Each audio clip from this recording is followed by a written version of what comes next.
Hello friends, આપણે last લેક્ચરની અંદર ફોસ્ફરસના અગત્યના સંયોજનોની અંદર ફોસ્ફીન, ફોસ્ફરસ ટ્રાઇક્લોરાઇડ, ફોસ્ફરસ પેન્ટાક્લોરાઇડની જે છે ડિસ્કશન કરી ગયા.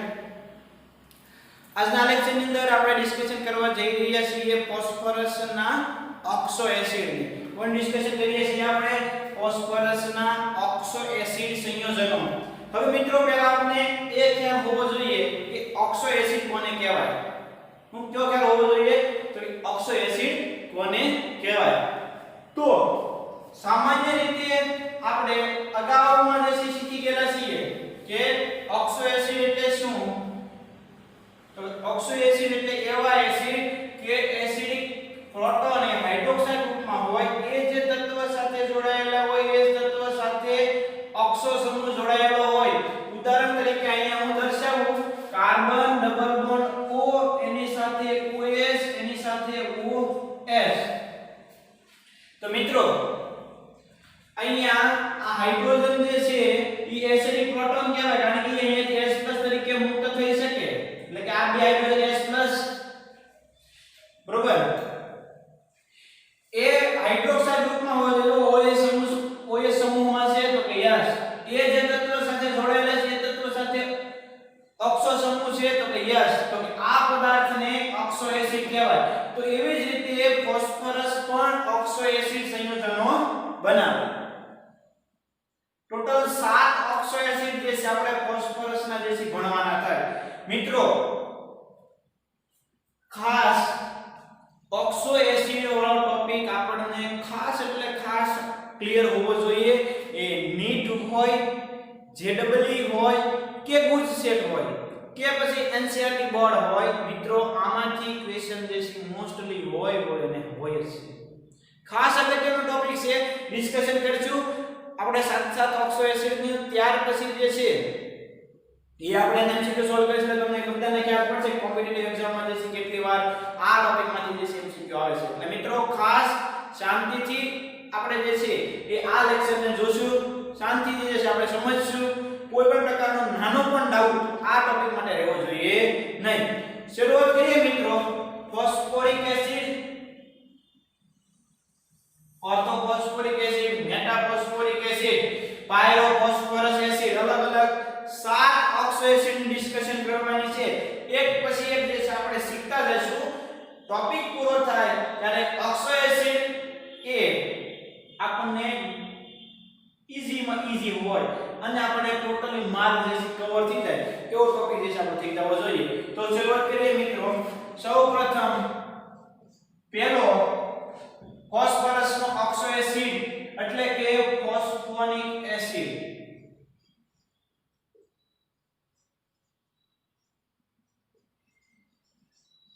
એટલે કે ફોસ્ફોનિક એસિડ એનું બીજું નામ છે હાઇપોફોસ્ફરસ એસિડ. ફોસ્ફોનિક એસિડ અથવા તો હાઇપોફોસ્ફરસ એસિડ. શું નામ છે ભાઈ? ફોસ્ફોનિક અથવા તો હાઇપોફોસ્ફરસ.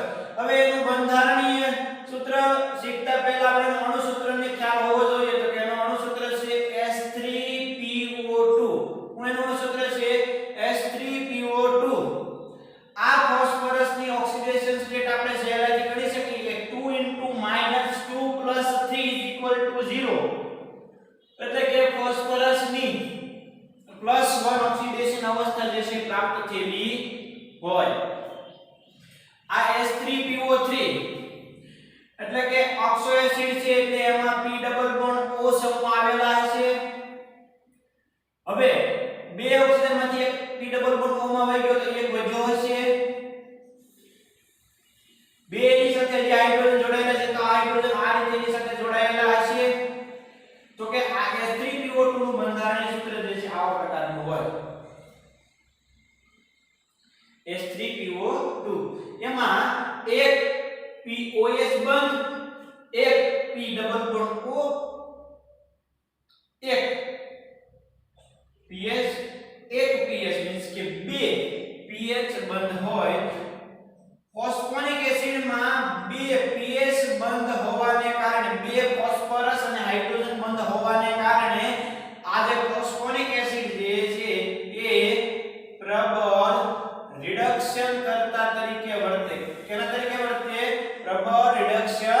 કરતા આ pH બંધને કારણે ફોસ્ફોનિક એસિડ અથવા તો હાઇપોફોસ્ફરસ એસિડ એ પ્રબળ રિડક્શન કરતા તરીકે વર્તન કરે, પ્રબળ રિડક્શન કરતા બનશે.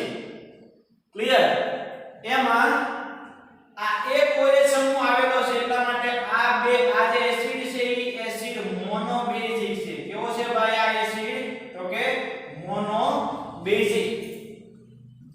ત્યાર પછી જે છે એની બનાવટ આપણે શીખવાની થાય તો કે તમે સફેદ ફોસ્ફરસને આલ્કલી સાથે પ્રક્રિયા કરાવો ત્યારે નિપજની અંદર આપણને ફોસ્ફોનિક એસિડ જે છે મળશે. નિપજમાં આપણને શું મળશે ભાઈ? ફોસ્ફોનિક એસિડ મીન્સ કે H3PO2 જે છે આપણને મળશે. આ પહેલો ફોસ્ફરસનો ઓક્સો એસિડની ડિસ્કશન જે છે પૂરી થાય મિત્રો કે ફોસ્ફોનિક એસિડ, બીજું નામ છે હાઇપોફોસ્ફરસ એસિડ મીન્સ કે H3PO2 એને ઓક્સિડેશન અવસ્થા +1 એનું બંધારણીય સૂત્ર P double bond O. Oxo acid છે એટલે એક ઓક્સો સમૂહ હોવાનો છે. H છે એટલે એમાં એક એસિડિક પ્રોટોન પણ હશે ભાઈ, તો એક OH સમૂહ બે pH બંધ. આ બે pH બંધને કારણે કેવો છે ભાઈ? પ્રબળ રિડક્શન કરતા અને એની બનાવટ છે સફેદ ફોસ્ફરસની આલ્કલી સાથે પ્રક્રિયા કરવા આપણને આપણને હાઇપોફોસ્ફરસ અથવા તો ફોસ્ફોનિક એસિડ જે છે એ મળશે. એટલું ક્લિયર ભાઈ? અહીંયા જે છે એનું બંધારણીય સૂત્ર જે છે આપેલું દીધું છે એની કોમન ઇન્ફોર્મેશન. ક્લિયર? ઓર્થોફોસ્ફરસ એસિડ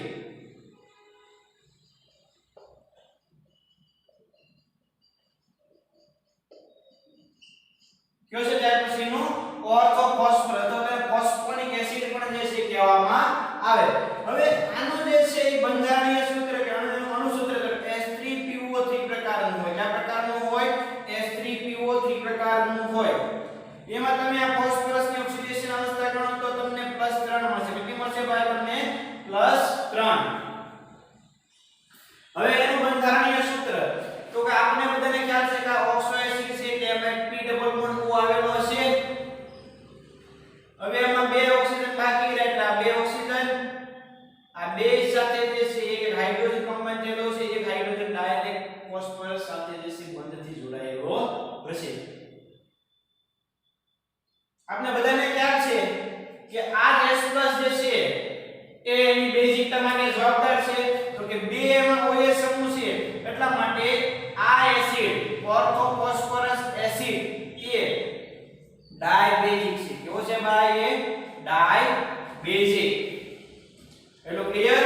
એક pH બંધ છે એટલા માટે રિડક્શન કરતા તરીકે વર્તન કરશે પણ આની સરખામણીમાં આ ઓછો રિડક્શન કરતા છે. કેવો છે? ઓછો રિડક્શન કરતા. ક્લિયર?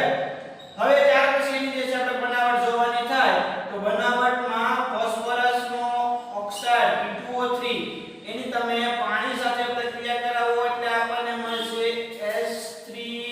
H3PO3 મીન્સ કે ઓર્થોફોસ્ફરસ એસિડ જે છે આપણને મળશે. ક્લિયર મિત્રો? ઓર્થોફોસ્ફરસ એસિડ H3PO3 +3 ડાયબેઝિક, એક P ડબલ બોન્ડ O, બે POH અને એક pH બંધ. બનાવટમાં ફોસ્ફરસના ઓક્સાઇડની પાણી સાથેની પ્રક્રિયાથી આપણને ઓર્થોફોસ્ફરસ એસિડ H3PO3 જે છે એ મળશે. ક્લિયર? તો અહીંયા સુધીમાં આપણે જે છે કોઈ ડાઉટ લેવો જોઈએ નહીં. હવે આપણે વાત કરવાની છે પાયરોફોસ્ફરસ.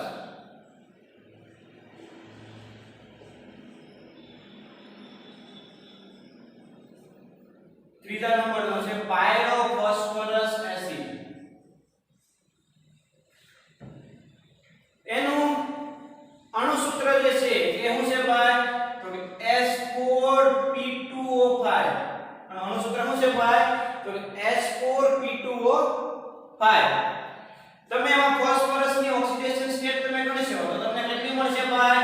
તો કે 10 -10 +4 -6 / 2 એટલે કે +3.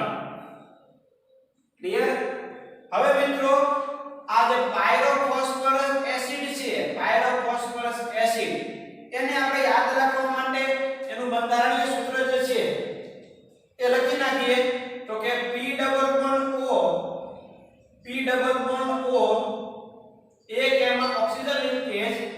હવે એની સાથે જે છે એક OH, એની સાથે એક OH અને એની સાથે એક S, એની સાથે એક S. આ પાયરોફોસ્ફરસ એસિડ છે. પણ મિત્રો આપણે સમજવું હોય તો કે ઓર્થોફોસ્ફરસ એસિડ નું બંધારણ સૂત્ર આવું હતું કે P ડબલ બોન્ડ O, એની સાથે એક અહીંયા OH, એની સાથે S, એની સાથે OS. બીજો જે છે P ડબલ બોન્ડ O, એની સાથે OS, એની સાથે H, એની સાથે OS. આમાંથી જે છે પાણીનો અણુ દૂર થાય જ્યારે ઓર્થોફોસ્ફરસમાંથી પાણીનો અણુ દૂર. તો જો મિત્રો આપણને આ એસિડ મળે એટલે કે ઓર્થોફોસ્ફરસ એસિડમાંથી પાણીનો અણુ જ્યારે દૂર કરવામાં આવે ત્યારે આપણને પાયરોફોસ્ફરસ એસિડ મળે. પાક્કું થઈ ગયું એટલું? ઓર્થોફોસ્ફરસ એસિડમાંથી પાણીનો અણુ દૂર થાય ત્યારે આપણને પાયરોફોસ્ફરસ એસિડ મળે. હવે મિત્રો આ જે બંધારણ છે એમાં પણ બે જે છે pH બંધ છે, એમાં પણ બે ફોસ્ફરસ હાઇડ્રોજન બંધ છે. એટલે આ પણ કેવું છે ભાઈ? પ્રબળ રિડક્શન કરતા. એટલે કે ફોસ્ફોનિક એસિડ એટલે કે H3PO2 અને H4P2O5 બંને એક સરખી રિડક્શન કરવાની વૃત્તિ ધરાવે, કારણ કે બંને પાસે બે pH બંધ આવેલા છે મિત્રો, જે આપણે સહેલાઈથી નક્કી કરી શકીએ. એટલું ક્લિયર? આમાં જે છે એ કેટલા જે છે આવેલા છે OH અણુ તો 2. અહીંયા મીન્સ કે કેટલા આવેલા છે તો કે 2. તો આ કેવો થાય ભાઈ? ડાયબેઝિક. કેવો થાય? ડાયબેઝિક એસિડ. ક્લિયર થઈ જશે ભાઈ? આ એસિડ કેવો થશે? ડાયબેઝિક. ક્લિયર? પાયરોફોસ્ફરસ એસિડ. ક્લિયર?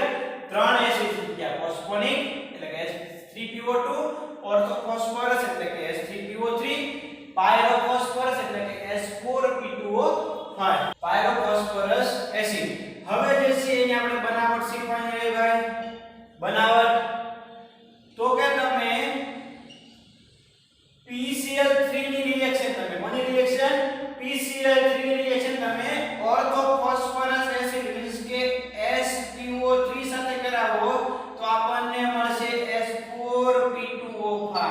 મીન્સ કે PCl3 ની રિએક્શન તમે ઓર્થોફોસ્ફરસ એસિડ સાથે કરાવો તો આપણને પાયરોફોસ્ફરસ એસિડ જે છે એ મળે, જે આપણે સહેલાઈથી નક્કી કરી શકીએ ભાઈ.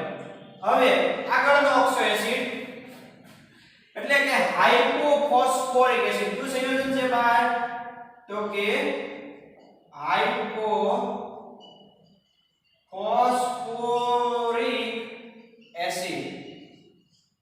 શું છે ભાઈ? હાઇપોફોસ્ફોરિક એસિડ. એનું જે છે અણુ સૂત્ર શું છે ભાઈ? તો H4P2O6. શું એનું અણુ સૂત્ર છે? H4P2O6. એટલું ક્લિયર? H4P2O6 એટલે કે એનું બંધારણીય સૂત્ર આપણે દોરવું હોય તો કે P ડબલ બોન્ડ O, એમાં ફોસ્ફરસ લિંકેજ હોય ભાઈ. કઈ લિંકેજ હોય? ફોસ્ફરસ લિંકેજ જે આવેલી હોય POS અને OS. ક્લિયર? POS અને POS, P double bond O. હવે અહીંયા પણ ચાર જે છે OH સમૂહ આવેલા છે. ચાર OH સમૂહ આવેલા હોય એટલે કયા બેઝિક કહેવાય? તો કે ટેટ્રાબેઝિક એસિડ છે. આ કેવો છે ભાઈ? ટેટ્રાબેઝિક એસિડ. કારણ કે એમાં ચાર શું આવેલા છે?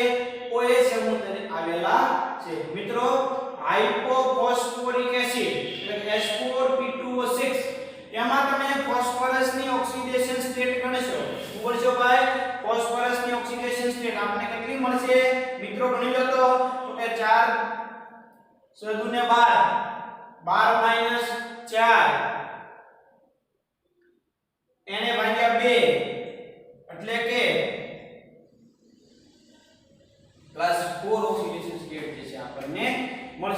હવે એની અંદર આપણે જોઈ લઈએ તો કે 4 POH, બે P ડબલ બોન્ડ O બંધ જે છે આવેલા છે અને ફોસ્ફરસ લિંકેજ જે છે આવેલા છે. આની બનાવટ જે છે કોની સાથે કરવાથી મળશે તો કે લાલ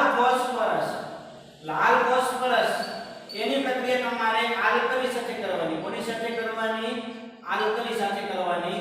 આપણને નિબસ તરીકે જે છે એ મળશે હાઇપોફોસ્ફોરિક એસિડ મીન્સ કે H4P2O6. મળશે આપણને H4P2O6 હાઇપોફોસ્ફોરિક એસિડ. તો મિત્રો ક્લિયર થઈ જાય તમને? Phosphoric acid H3PO2 +1 oxidation state proper reduction method તરીકે વપરાય. બે પીએચ બંધને કારણે લાલ સફેદ ફોસ્ફરસ ને આલ્કલી સાથે રિએક્શન કરાવો તો મળે ortho phosphorus acid H3PO3 oxidation અવસ્થા +3 અને બંધારણીય સૂત્ર 2OH સમૂહ ડાયબેઝિક P2O3 ની રિએક્શન પાણી સાથે કરાવો તો મળશે H3PO3. ત્યાર પછી પાયરોફોસ્ફરસ એસિડ H4P2O5 ઓક્સિડેશન સ્ટેટ +3. એમાં જે છે બે pH બંધ આવેલા છે એટલે કે રિડક્શન મેથડ તરીકે વર્તન કરશે. બે OH સમૂહ આવેલા છે એટલે કે ડાયબેઝિક છે. ઓર્થોફોસ્ફરસ એસિડ માંથી પાણીનો અણુ દૂર થાય એટલે આપણને પાયરોફોસ્ફરસ એસિડ મળે. ત્યાર પછી હાઇપોફોસ્ફોરિક એસિડ H4P2O6 ચાર એમાં OH સમૂહ આવેલા છે. ક્લિયર? લાલ ફોસ્ફરસ ની આલ્કલી સાથેની પ્રક્રિયાથી આપણને હાઇપોફોસ્ફોરિક એસિડ મળશે. ક્લિયર મિત્રો? હવે આપણે વાત કરવા જઈ રહ્યા છીએ ઓર્થોફોસ્ફોરિક એસિડ. કોની વાત કરવાની છે હવે?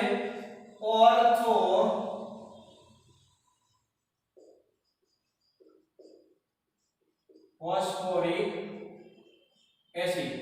ઓર્થોફોસ્ફોરિક એસિડ એટલે કે H3PO4 ફોસ્ફરસ ની ઓક્સિડેશન સ્ટેટ ગણો તમને +5 મળશે જે આપણે સહેલાઈથી ગણી શકીએ. H3PO4 એનું બંધારણીય સૂત્ર P ડબલ બોન્ડ O એની સાથે 3 જે છે ડાયરેક્ટ જોડાયેલા OH સમૂહ. 3 જે છે OH સમૂહ છે એટલે કે 3 H+ દૂર કરી શકે એટલે કે આ જે છે એ ટ્રાઇબેઝિક છે. કેવો છે ભાઈ? આ ટ્રાઇબેઝિક. કેવો છે ભાઈ? આ ટ્રાઇબેઝિક. હવે એની બનાવટ ફોસ્ફરસનો ઓક્સાઇડ P4O10 એની રિએક્શન તમે પાણી સાથે કરાવો આપણને H3PO4 જળ વિભાજનની અંતે જે છે એ મળશે.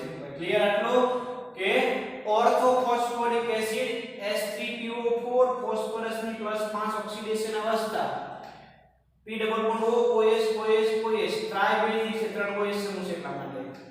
P4O10 ની પ્રક્રિયા પાણી સાથે P4O10 નું જળ વિભાજન થાય તો મળે H3PO4 જે આપણે સહેલાઈથી નક્કી કરી શકીએ. ક્લિયર મિત્રો? સાવ ઈઝી છે. H3PO4 તો આપણે રેગ્યુલર જે છે સૌથી વધારે ફોસ્ફરસ એસિડમાં વપરાતો ઓર્થોફોસ્ફોરિક એસિડ છે. ક્લિયર? ત્યાર પછી પાયરોફોસ્ફોરિક એસિડ.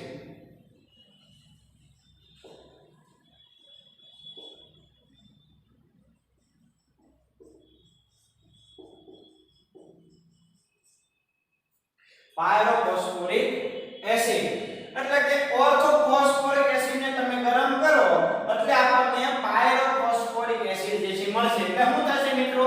આનું સામાન્ય છે કે P ડબલ બોન્ડ O આ OH અને OH plus P double bond O એની સાથે OS એની સાથે OH એની સાથે OH આમાંથી જે છે પાણીનો અણુ દૂર થાય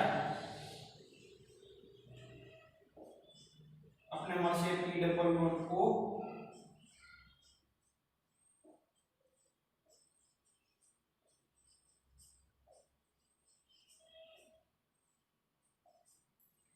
આપણને જે છે શું મળશે ભાઈ? તો કે આપણને મળ્યો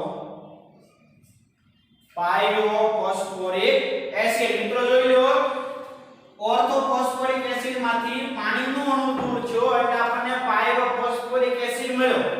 અહીંયા જે છે શું થશે ભાઈ? તો કે -H2O ને અંતે આપણે મળે પાયરોફોસ્ફોરિક એસિડ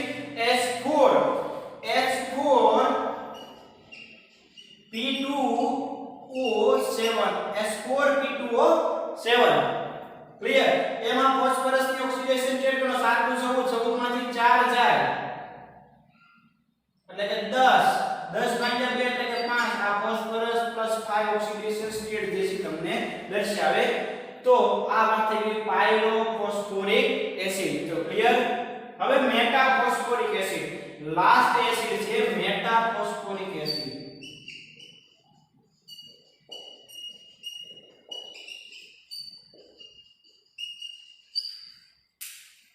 તો કે ફોસ્ફરસ એસિડ ને પ્લસ Br ને બંધનળીમાં ગરમ કરવામાં આવે તો મેટાફોસ્ફોરિક એસિડ જે છે મળશે એટલે કે SPO3N મેટાફોસ્ફોરિક એસિડ એમાં ફોસ્ફોરિક એસિડ છે એટલે ફોસ્ફરસ પ્લસ 5 ઓક્સિડેશન અવસ્થા જે છે એ દર્શાવશે ક્લિયર હવે આની અંદર જે છે મિત્રો સાયક્લોટ્રાયમેટાફોસ્ફોરિક એસિડ છે ખાસ જે છે આપણે એટલી વસ્તુ જે છે યાદ રાખશું મેટાફોસ્ફોરિક એસિડ ઇટ્સ ઓકે ક્લિયર પણ આપણે યાદ શું રાખીશું સાયક્લોટ્રાયમેટાફોસ્ફોરિક એસિડ સાયક્લોટ્રાયમેટાફોસ્ફોરિક એસિડ આપણે બંધારણ દોરીએ P એની સાથે ઓક્સિજન એની સાથે ફોસ્ફરસ એની સાથે ઓક્સિજન એની સાથે ઓક્સિજન એની સાથે ફોસ્ફરસ હેલો ક્લિયર આ ફોસ્ફરસ સાથે જે છે એક હાઇડ્રો એક ડબલ બોન્ડ O એક એની સાથે જે છે OH એક એની સાથે ડબલ બોન્ડ O એક એની સાથે OH એક એની સાથે OH એક એની સાથે P ડબલ બોન્ડ O આ સાયક્લોટ્રાયમેટાફોસ્ફોરિક એસિડ મેટાફોસ્ફોરિક એસિડ આપણે શું સમજવાનું ભાઈ સાયક્લોટ્રાયમેટાફોસ્ફોરિક એસિડ કે જેમાં N = 3 એટલે કે 3 ફોસ્ફોરિક એસિડના કોમ્બિનેશન થી જે છે એ સાયક્લોટ્રાયમેટાફોસ્ફોરિક એસિડ જે છે એ મળશે એટલે કોમનલી અહીંયા હોય તો પોલિમરાઇઝેશન શૃંખલા થઈ અને સાયક્લોટ્રાયમેટાફોસ્ફોરિક એસિડ જે આપણે યાદ રાખવાનું છે આ છે એની બેઝિકતા જે છે 3 છે એમાં POP બંધ પણ 3 છે અને P ડબલ બોન્ડ O પણ કેટલા છે ભાઈ 3 આવેલા છે તો આ ડિસ્કશન થઈ ગઈ મિત્રો આપણે ફોસ્ફરસ ના ઓક્સો એસિડ ની ખાસ જે છે એ વાત આપણને ક્લિયર લેવી જોઈએ એમાં ફોસ્ફોનિક એસિડ ત્યાર પછી આ ઓર્થોફોસ્ફરસ એસિડ ત્યાર પછી જે છે પાયરોફોસ્ફરસ acid હાઇપોફોસ્ફોરિક acid orthophosphoric acid પાયરોફોસ્ફોરિક acid અને મેટાફોસ્ફોરિક એસિડ એટલે કે સાયક્લોટ્રાયમેટાફોસ્ફોરિક એસિડ મિત્રો આ કોડવર્ક જે છે એ તમે લખી લેવાનું આની આધારે જે છે આપણે એમસીક્યુ ડિસ્કશન કરીએ છીએ તમને જે છે ખબર પડશે કે આ આવડી ગયો એટલે કોઈ પણ એમસીક્યુ તમને આમાંથી આવડે પૂછવામાં આવે તમને આવડી જાય એ ગેરંટી ક્લિયર અહીંયા સુધી જે છે એ બધાય ફરજિયાત આ બોર્ડર જે છે તમારે લખવાનું છે ખાસ ભૂલતા નહીં મિત્રો 7 એસિડ સાથે એસિડ નું બંધારણીય સૂત્ર એની ઓક્સિડેશન અવસ્થા એની બનાવટ અને જે છે રિડક્શન કરતા તરીકે ત્યાર પછી એની બેઝિકતા કેટલી હોય જે આપણે ખાસ જે છે સરળતાથી નક્કી કરવું પડશે આની બેઝિકતા જે છે આપણે ડિસ્કસ કરવાની બાકી રહી ગઈ કેટલા હોય સમૂહ છે 4 તો કેટલા થાય તો કે ટેટ્રા બેઝિક થશે ક્લિયર મિત્રો કેટલું જે છે તમારે ક્લિયર કરવાનું આ જે છે સાયક્લોટ્રાયમેટાફોસ્ફોરિક એસિડ નું બંધારણીય સૂત્ર આપણે જોઈ ગયા આ પોલીમેટાફોસ્ફોરિક એસિડ મીન્સ કે આ N હોય તો પોલિમેરિક શૃંખલા હોય ફોસ્ફોરિક એસિડ ના N અણુ જે છે કોમ્બિનેશન થી થાય પાણીનો અણુ દૂર થતા થાય ને લાંબી શૃંખલા બનાવતો પોલીમેટાફોસ્ફોરિક એસિડ એમાં SPO3 કેટલા હોય 10 ટાઈમ્સ હોય બરોબર એમાં S3PO3 માં આચરણ કોષ્ટકમાં જે આપણે આગળ બધા શીખી ગયા તે પ્રમાણે હોય એમાં ફોસ્ફરસ કેવું બંધારણ દર્શાવે ઓક્સો એસિડ માં sp3 કેવી રચના હોય સમચતુષ્ફલકીય હોય ઓછામાં ઓછો એક એમાં હું હોવો જોઈએ તો P ડબલ બોન્ડ હોવો અને એક એમાં હું હોવો જોઈએ તો POH બંધ કારણ કે જો P ડબલ બોન્ડ હોય આ એસિડ પ્રોટોન હોવો જોઈએ આ બંધ હોવો જોઈએ તો જ એને જે છે ઓક્સો એસિડ કહેવાય આ તેની શરત છે ઓક્સો એસિડ ની કે એક એમાં P ડબલ બોન્ડ હોવો જોઈએ અને એક એમાં POH બંધ હોવો જોઈએ તો જ જે છે એને ઓક્સો એસિડ કહેવાય મીન્સ કે તેની શરત છે ઓક્સિડેશન અવસ્થા +1 +3 +4 +5 ધરાવતા જે છે એ સંયોજનો છે હવે અહીંયા S3PO3 ને તમે ગરમ કરો તો ફોસ્ફીન મળશે અને S3PO4 મળશે એટલે કે S3PO4 એટલે કે ઓર્થોફોસ્ફરસ એસિડ વિસ્મીકરણની પ્રક્રિયા અનુભવે. કઈ પ્રક્રિયા અનુભવે? વિસ્મીકરણની પ્રક્રિયા. હવે રિડક્શન કરતાનો ગુણધર્મ. હવે મિત્રો આપણે બધી જગ્યાએ ડિસ્કશન કરી ગયેલા છે. ડાયબેઝિક એટલે કે ત્રિબેઝિક, H3 ઉપર ટ્રાઇબેઝિક એટલે કે ત્રિબેઝિક, 3 POS આવેલા છે. આમાં 4 છે એટલે ટેટ્રાબેઝિક, આમાં પણ 4 છે એટલે ટેટ્રાબેઝિક ડિસ્કશન કરી ગયા. pH બંધ હોય એટલે સારામાં સારો રિડક્શન કરતા હોય. pH બંધ હોય એટલે કેવો હોય? સારામાં સારો રિડક્શન કરતા. તો ખાસ મિત્રો ફોસ્ફોનિક એસિડ અને પાયરોફોસ્ફરસ એસિડ એ બંનેમાં બે જે છે pH બંધ આવેલા છે. એટલા માટે એ બંને સારામાં સારા રિડક્શન કરતા છે. અહીંયા સિલ્વર નાઇટ્રેટમાં તમે H3PO2 મીન્સ કે ફોસ્ફોનિક એસિડ ઉમેરો તો જો તો Ag+1 નું Ag માં કન્વર્ટ થઈ ગયું. મીન્સ કે Ag નું જે રિડક્શન કરી નાખ્યું. મીન્સ કે ઓર્થોફોસ્ફોરિક એસિડમાં બે pH બંધ આવેલા છે એટલે સારામાં સારું રિડક્શન કરતા છે. આપણે સહેલાઈથી જે સમજી શકીએ. ક્લિયર વાત? હવે મિત્રો આપણે MCQ સોલ્વ કરી લઈએ. આપેલ પૈકી કયો એસિડ ફોસ્ફોનિક એસિડ તરીકે ઓળખાય? કયો એસિડ ફોસ્ફોનિક એસિડ તરીકે ઓળખાય? તો સામાન્ય રીતે જે ઓર્થોફોસ્ફરસ એસિડ છે એને ફોસ્ફોનિક એસિડ કહેવાય અને હાઇપોફોસ્ફરસ એસિડ છે એને ફોસ્ફિનિક એસિડ કહેવાય. કયો એસિડ કહેવાય? એને ફોસ્ફિનિક એસિડ. ખાસ રીતે ક્લિયર કરી દો, ફોસ્ફિનિક એસિડ. હવે જે છે ત્યાર પછી આપેલ પૈકી POP બંધ કોણ ધરાવે? POP તો એક તો POP બંધ અહીંયા છે આ પાયરોફોસ્ફરસ માં એનું સૂત્ર છે H4P2O5. આમાં H4P2O5 નથી. એ કયા છે? પાયરોફોસ્ફોરિક એસિડ માં એ જે છે H4P2O7 માં H4P2O7 છે. એ આન્સર છે. એ આવશે એમાં. સાયક્લોટ્રાઇમેટાફોસ્ફોરિક એસિડ માં POP બંધ કેટલા છે? સાયક્લોટ્રાઇમેટાફોસ્ફોરિક એસિડ એક POP, બીજો POP, ત્રીજો POP. મીન્સ કે ત્રણ જે છે એ POP બંધમાં આવેલા છે. ક્લિયર? ઓર્થોફોસ્ફોરસ એસિડ, ઓર્થોફોસ્ફોરિક એસિડ એટલે કે 5મા નંબરનો અને ફોસ્ફિનિક એસિડ મીન્સ કે પહેલા નંબરનો ફોસ્ફિનિક એસિડ એટલે કે એની બેઝિકતા કેટલી છે ભાઈ? તો મોનોબેઝિક એટલે ફોસ્ફિનિક એસિડ બેઝિકતા 1, ઓર્થોફોસ્ફોરિક એસિડ બેઝિકતા 3, ઓર્થોફોસ્ફરસ એસિડ બેઝિકતા 2. તો કે 2 3 અને 1 તો બેઝિકતાનો ક્રમ આ થશે. પાયરોફોસ્ફોરિક એસિડ નું અણુસૂત્ર પાયરોફોસ્ફોરિક એસિડ H4P2O7. બરોબર?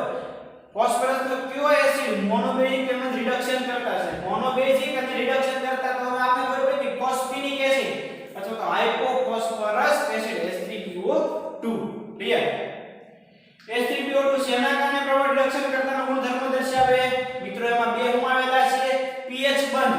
એના કારણે એ પ્રબળ રિડક્શન કરતા છે. મીન્સ કે બે pH બંધ અને એક POS બંધને હાજરીને કારણે એ પ્રબળ રિડક્શન કરતાનો ગુણધર્મ ધરાવે છે. આપેલમાંથી અયોગ્ય વિકલ્પ જે છે પસંદ કરો. P4O10 H3PO4. બરોબર છે? P4O10 H2O H3PO4. ક્લિયર? વિધાન કરું છે. PCl3 H3PO3. PCl3 વાળી બનાવટ કેમ કહે?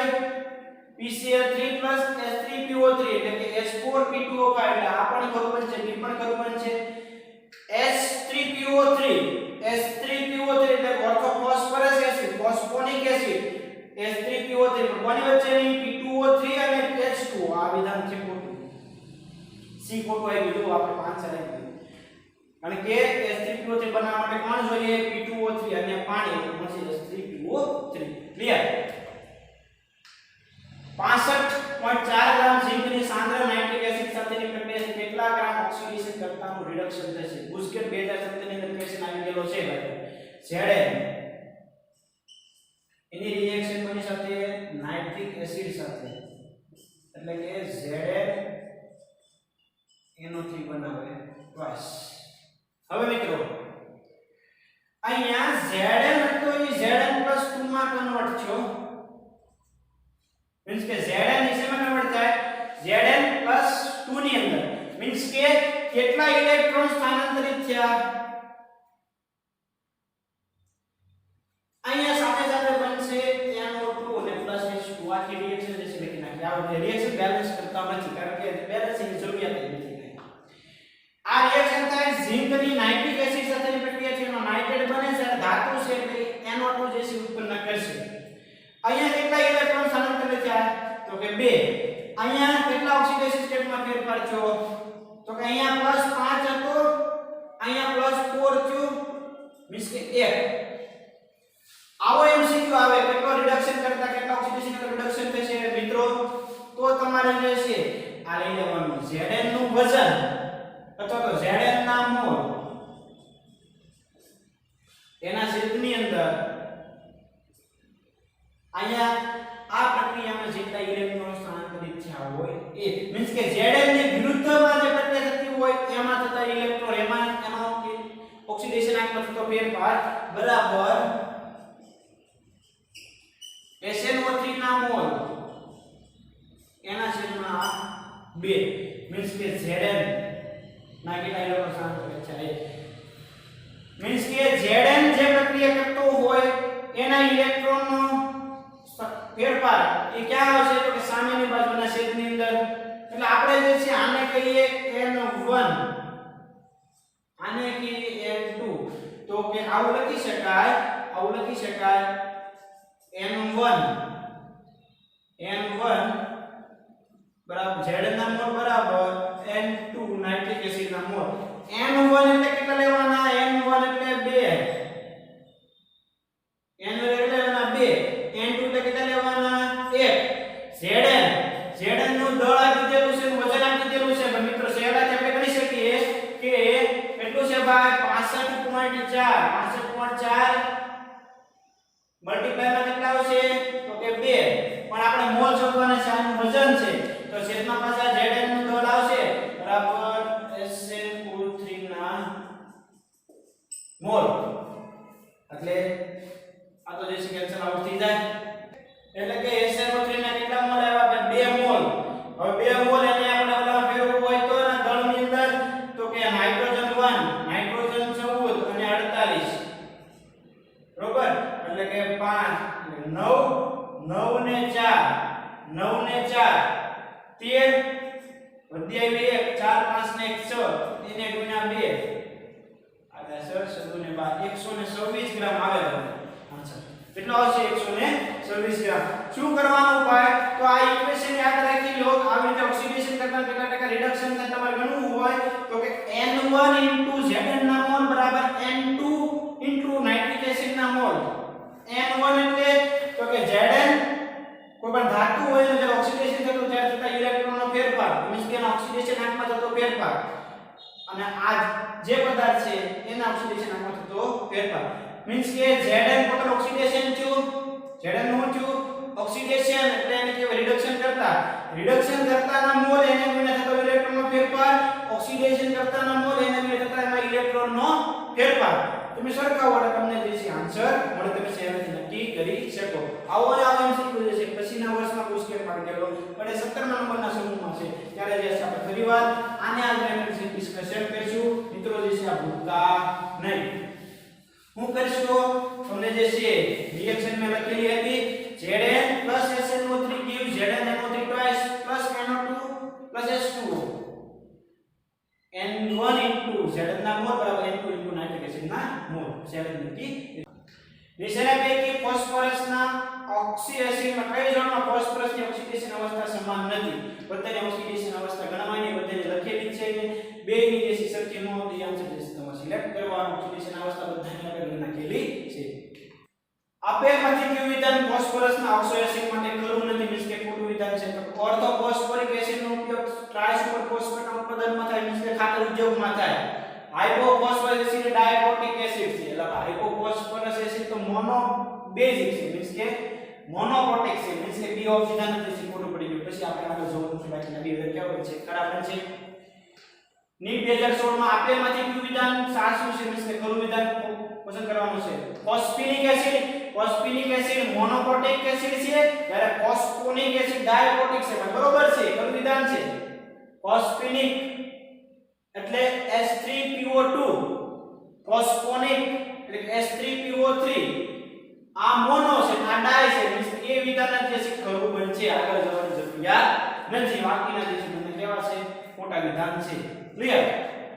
1 માં PCl5 ને માટે સંબંધિત ખોટું વિધાન જે છે ઓળખો. મીન્સ કે આગળ લખેલું છે બાકી રહી ગયો તો અહીંયા મૂકી દીધેલો છે. PCl5 માટે ખોટું વિધાન ઓળખવાનું છે. બે અક્ષીય બંધો એકબીજાની સાથે 180 ડિગ્રીનો ખૂણો બનાવે. ખરું વિધાન છે કારણ કે અક્ષીયમાં ઊભી લાઈનમાં જ હોય 180 ડિગ્રીનો હોય. અક્ષીય PCl બંધો મધ્યવર્તી PCl બંધો કરતા લાંબા હોય. આ વિધાન પણ ખરું છે ભાઈ. સમતલમાં જે બંધો છે સમતલીય મધ્યવર્તી બંધો એ ટૂંકા હોય, અક્ષીય બંધ છે લાંબા હોય કારણ કે અપાકર્ષણને કારણે. PCl અણુ એક અક્રિય છે, નોન રિએક્ટિવ છે. ત્રણ મધ્યવર્તી PCl બંધો એકબીજાની સાથે 120 ડિગ્રીનો ખૂણો બનાવે. આ વિધાન પણ ખોટું છે. મીન્સ કે આ જે છે કેવું છે ખોટું વિધાન છે. આ A B અને D કેવા છે ભાઈ ખરા વિધાન છે. C વિધાન કેવું છે ભાઈ ખોટું છે, નોન રિએક્ટિવ નથી, એ પણ કેવું છે ભાઈ રિએક્ટિવ છે. મીન્સ કે આ જે છે એ કેવું વિધાન છે ખોટું બનશે PCl5 માટે. C option. આપેલમાંથી કઈ જોડમાં ફોસ્ફરસ પરમાણુની સામાન્ય ઓક્સિડેશન અવસ્થા +3 છે? કેમાં શેમાં +3 છે? તો કે આ S એક પાયરોફોસ્ફરસ એસિડમાં એવું છે, એક જે ઓર્થોફોસ્ફરસ એસિડમાં એવું છે. તો અહીં તો ઓપ્શન D માં લખેલું છે ઓર્થોફોસ્ફરસ અને પાયરોફોસ્ફરસ એસિડ. ક્લિયર? આપેલમાંથી કયા સંયોજનનું ઉષ્મીય વિઘટન કરતા નાઇટ્રોજન વાયુ મળતો નથી? તો મિત્રો એમોનિયમ સલ્ફેટના વિઘટનથી નાઇટ્રોજન ન મળે. બેરિયમ એઝાઇડ માંથી મળશે, એમોનિયમ ક્રોમેટ અને એમોનિયમ નાઇટ્રેટના આ ત્રણેયના વિઘટનથી B, C અને D ના વિઘટનથી નાઇટ્રોજન મળે. A ના વિઘટનથી નાઇટ્રોજન મળશે નહીં. પાયરોફોસ્ફોરિક એસિડમાં POS બંધની સંખ્યા અને ફોસ્ફરસની ઓક્સિડેશન અવસ્થા.